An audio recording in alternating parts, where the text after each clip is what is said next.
আসসালামু আলাইকুম। সংবাদে আপনাদের সবাইকে স্বাগত জানাচ্ছি। আমি ফিরোজ তোহা। শুরুতেই সংবাদ শিরোনাম।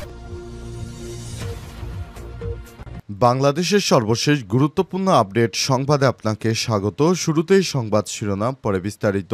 প্রথমে জানাবো, সাভারে ছাত্রদলের কমিটিতে বিবাহিত এবং ছাত্রলীগের নেতাকর্মীরা।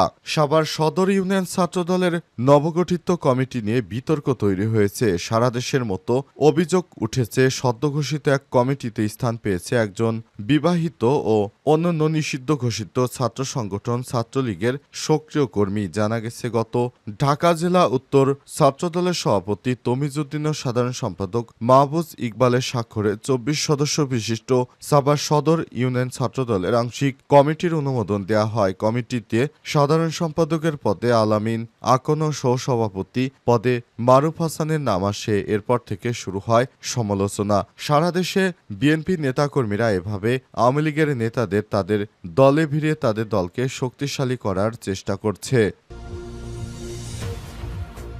জানাবো এবার খাবারের আশায় গাজায় খাদ্য গুদাম ভাঙতে গিয়ে নিহত ২, আহত একাধিক। জাতিসংঘের খাদ্য কর্মসূচি ডব্লিউএপি জানিয়েছে, মধ্য গাজায় ক্ষুধার্ত মানুষের জন্য খাদ্য গুদাম ভাঙচুর করেছে। এতে ২ জন নিহত, একাধিক ব্যক্তি আহত হয়েছে। খবর বিবিসির। গাজার সাধারণ মানুষ না খেয়ে থাকতে থাকতে অবশেষে তারা খাদ্য গুদামেও হানা দেয়। তখন তারা সেখান থেকে খাদ্য ছিনিয়ে নেয়ার চেষ্টা করে অভুক্তরা। তবে সেখানেও ইহুদিবাদীরা হামলা চালিয়ে ২ জনকে নিহত এবং অন্তত ৯৮ জনকে আহত করেছে। এরপর জানাবো, ইয়েমেন থেকে ফের ইসরায়েলে মিসাইল হামলা।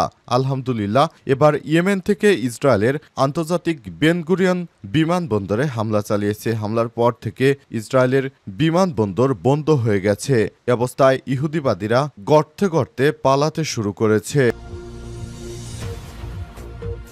জানাবো, কে এই মোহাম্মদ সিনওয়ার, যাকে হত্যার দাবি করেছে ইসরায়েল। ইসরায়েলের প্রধানমন্ত্রী বেঞ্জামিন নেতানিয়াহু আজ দাবি করেছেন হামাসের সশস্ত্র শাখার প্রধান মোহাম্মদ সিনওয়ার নিহত হয়েছে। তবে তার এই দাবি এখনও হামাসের পক্ষ থেকে নিশ্চিত করা হয়নি। মোহাম্মদ সিনওয়ার হলেন হামাসের শীর্ষ নেতা ইয়াহিয়া সিনওয়ারের ছোট ভাই। ইয়াহিয়া ২০২৩ সালের ৭ অক্টোবর ইসরায়েলের হামলার পরিকল্পনায় গুরুত্বপূর্ণ ভূমিকা রাখেন। ২০২৪ সালের অক্টোবরে ইসরায়েলি হামলায় ইয়াহিয়া নিহত হন। এরপর তার ভাই মোহাম্মদ সিনওয়ার দায়িত্ব নিয়েছিলেন হামাসের। জানাবো, আচমকা বিস্ফোরণে কেঁপে উঠল ভারতের পশ্চিমবঙ্গের ডায়মন্ড হারবার থানা এলাকা। ভারতের পশ্চিমবঙ্গের দক্ষিণ ২৪ পরগনা জেলার ডায়মন্ড হারবার থানার পেছনে বিস্ফোরণের ঘটনা ঘটেছে আজ। এই তীব্র বিস্ফোরণে পুরো এলাকা কেঁপে ওঠে বলে এক প্রতিবেদনে জানিয়েছে আনন্দবাজার পত্রিকা। ছাত্রদলের কমিটিতে বিবাহিত এবং ছাত্রলীগের নেতাকর্মীরা। সাভার সদর ইউনিয়ন ছাত্রদলের নবগঠিত কমিটি নিয়ে বিতর্ক তৈরি হয়েছে। সারা দেশের মতো অভিযোগ উঠেছে, সদ্যঘোষিত এক কমিটিতে স্থান পেয়েছে একজন বিবাহিত ও অন্যান্য নিষিদ্ধ ঘোষিত ছাত্র সংগঠন ছাত্রলীগের সক্রিয় কর্মী। জানা গেছে, গত ঢাকা জেলা উত্তর ছাত্রদলের সভাপতি তমিজউদ্দিন ও সাধারণ সম্পাদক মাহবুজ ইকবালের স্বাক্ষরে ২৪ সদস্য বিশিষ্ট সাভার সদর ইউনিয়ন ছাত্রদলের আংশিক কমিটির অনুমোদন দেওয়া হয়। কমিটিতে সাধারণ সম্পাদকের পদে আলামিন আকন ও সহসভাপতি পদে মারুফ হাসানের নাম আসে। এরপর থেকে শুরু হয় সমালোচনা। সারা দেশে বিএনপি নেতাকর্মীরা এভাবে আওয়ামী লীগের নেতাদের তাদের দলে ভিড়িয়ে তাদের দলকে শক্তিশালী করার চেষ্টা করছে।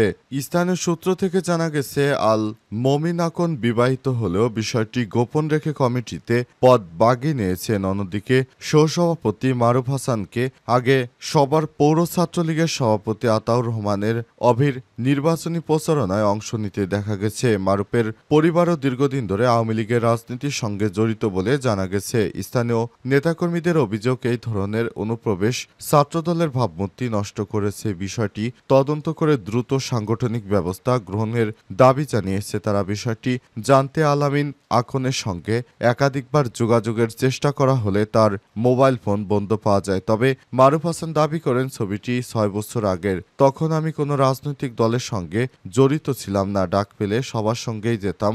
গত ৫ বছর ধরে আমি বিএনপির রাজনীতিতে যুক্ত। তবে ছাত্রদলের কেন্দ্রীয় নেতারা জানিয়েছেন, স্থানীয়দের সুপারিশে এদের নাম দেওয়া হয়েছে। যদি কোনো ফ্যাসিস্টের দোসর হয় তাহলে তাদের নাম বাতিল করা হবে। খাবারের আশায় গাজায় খাদ্য গুদামে ভাঙতে গিয়ে নিহত 2, আহত একাধিক। জাতিসংঘের খাদ্য কর্মসূচি ডব্লিউএফপি জানিয়েছে গাজায় ক্ষুধার্ত মানুষেরা খাদ্য গুদাম ভাঙচুর করেছে, এতে 2 জন নিহত, একাধিক ব্যক্তি আহত হয়েছে। খবর বিবিসির। নিউজ সংস্থা এএফপির ভিডিও ফুটেজে দেখা গেছে সেই আল বালাতে অবস্থিত আল গাফারি খাদ্য গুদামে প্রবেশ করে ফিলিস্তিনিরা আটার ব্যাগ, খাবারের কার্টুন নিয়ে যাচ্ছিল। এ সময় সেখানে গুলির শব্দ শোনা গেছে, তবে কোথা থেকে গুলি করা হয়েছে তাৎক্ষণিকভাবে তা জানা যায়নি। ডব্লিউএফপি এর এক বিবৃতিতে জানিয়েছে গাজায় মানবিক সহায়তা প্রয়োজন। 3 মাসে গাজায় খাদ্য সহায়তা প্রবেশ বন্ধ রাখার পর গত সপ্তাহে সীমিত পরিসরে চালু করার পর পরিস্থিতি সামাল দেয়া যাচ্ছে না। বিবৃতিতে আরও বলা হয়েছে সরবরাহ করার জন্য খাবারগুলো গোদামে রাখা হয়েছিল। এছাড়াও গাজায় দ্রুত খাদ্য সহায়তা বৃদ্ধি করা প্রয়োজন। গাজাবাসী অনাহারে না থাকার জন্য এটাই একমাত্র সমাধান। গতকাল ইসরায়েলি কর্তৃপক্ষ জানিয়েছে জাতিসংঘ এবং অন্যান্য আন্তর্জাতিক মানবিক সংস্থার প্রায় 121টি ট্রাক গাজায় প্রবেশ করতে দেওয়া হয়েছে, যেগুলো আটা এবং খাদ্য রয়েছে। ইসরায়েল ও মার্কিন যুক্তরাষ্ট্র সমর্থিত বিতর্কিত সংস্থা গাজা মানবিক ফাউন্ডেশন প্রাইভেটভাবে একটি ত্রাণ বিতরণ কেন্দ্র গড়ে তুলেছে। এটি মার্কিন ঠিকাদারদের ব্যবহার করে জাতিসংঘকে এড়িয়ে কাজ করছে, যা অনৈতিক এবং অকার্যকর।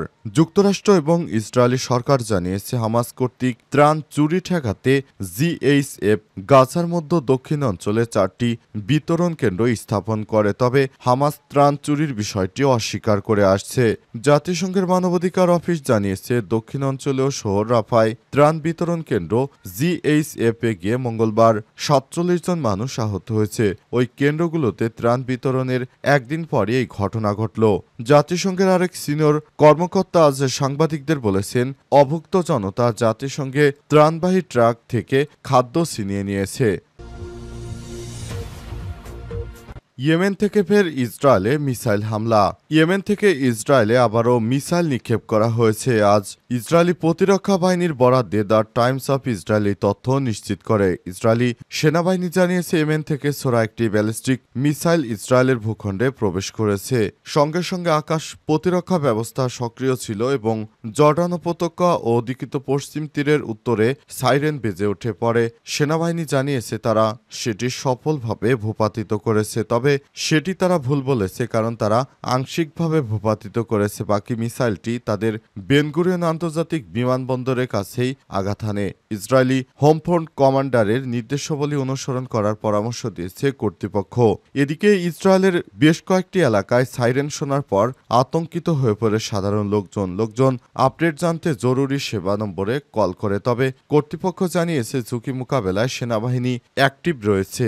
এখন পর্যন্ত কোনো হতাহত বা সম্পদের ক্ষয়ক্ষতির খবর দেয়নি ইসরায়েলের আগে চলতি সপ্তাহে ইসরায়েলে বেশ কয়েকবার মিসাইল হামলার চেষ্টা করা হয়, তবে ইসরায়েল সেনাবাহিনী সেগুলো প্রতিহত করেছে বলে দাবি করে তারা। কিন্তু হুতি যোদ্ধারা বলছে তাদের এই হামলা ইসরায়েল প্রতিহত করতে পারেনি। প্রসঙ্গত ফিলিস্তিনের গাজায় গণহত্যা যুদ্ধের প্রতিবাদে ইয়েমেনের বিদ্রোহী গোষ্ঠী হুতি ইসরায়েলের স্বার্থ সংশ্লিষ্ট স্থাপনায় হামলা শুরু করে। লোহিত সাগরে ইসরায়েল ও মার্কিন জাহাজে হামলার পাশাপাশি গোষ্ঠীটি মূল ভূখণ্ডে মিসাইল ছুটছে, কিন্তু শক্তিশালী আকাশ প্রতিরক্ষা ব্যবস্থার কারণে যার বেশিরভাগই ভূপাতিত করে ফেলে ইসরায়েলি বাহিনী। এদিকে গাজায় ইসরায়েলি হামলা আরও অন্তত 81 জন নিরীহ ফিলিস্তিনি নিহত হয়েছে। গত 24 ঘন্টায় ইসরায়েলের সর্বশেষ হামলায় এই হতাহতের ঘটনা ঘটল। খবর আল জাজিরার। কে এই মোহাম্মদ সিনওয়ার, যাকে হত্যার দাবি করছে ইসরায়েল। ইসরায়েলের প্রধানমন্ত্রী বেঞ্জামিন নেতানিয়াহু আজ দাবি করেছেন হামাসের সশস্ত্র শাখা প্রধান মোহাম্মদ সিনওয়ার নিহত হয়েছে, তবে এই দাবি এখনও হামাসের পক্ষ থেকে নিশ্চিত করা হয়নি। মোহাম্মদ সিনওয়ার হলেন হামাসের শীর্ষ নেতা ইয়াহা সিনওয়ারের ছোট ভাই। ইয়াহিয়া 2023 সালের 7 অক্টোবর ইসরায়েলের হামলার পরিকল্পনায় গুরুত্বপূর্ণ ভূমিকা রাখেন। 2024 সালের অক্টোবরে ইসরায়েলি হামলায় ইয়াহিয়া নিহত হন। গত ১৯ মাস যুদ্ধে ইসরায়েলি হামলায় হামাসের অনেক শীর্ষ নেতাই নিহত হয়েছেন। মোহাম্মদ সিনর ছিলেন গাজায় জীবিত থাকা কয়েকজন পরিচিত শীর্ষ নেতার একজন। তবে ইসরায়েলের দখলে না থাকা গাজার অংশে এখনও হামাস তাদের নিয়ন্ত্রণ ধরে রেখেছে এবং ইসরায়েলি বাহিনীর উপর মাঝে মাঝেই হামলা চালাচ্ছে। সিনর হামাসের সশস্ত্র শাখার প্রধান হিসেবে জিম্মিদের মুক্তি সংক্রান্ত যে কোনো চুক্তিতে চূড়ান্ত সিদ্ধান্ত নেওয়ার ক্ষমতা রাখেন। ফলে তার মৃত্যু যুদ্ধবিরতি প্রতিষ্ঠার প্রচেষ্টাকে আরও জটিল করে তুলতে পারে। ইসরায়েল বলছে যতক্ষণ না সব জিম্মি মুক্ত দেওয়া হবে এবং হামাস সম্পূর্ণভাবে ধ্বংস বা নিয়ন্ত্রণ হচ্ছে নির্বাসনে যাবে, যুদ্ধ চলতেই থাকবে। নেতানিয়াহু ইসরায়েলি সংবাদ সংসদে দেওয়া বক্তব্যে মোহাম্মদ সিনর সহ হামাসের কয়েকজন শীর্ষ নেতার মৃত্যুর কথা জানিয়েছেন।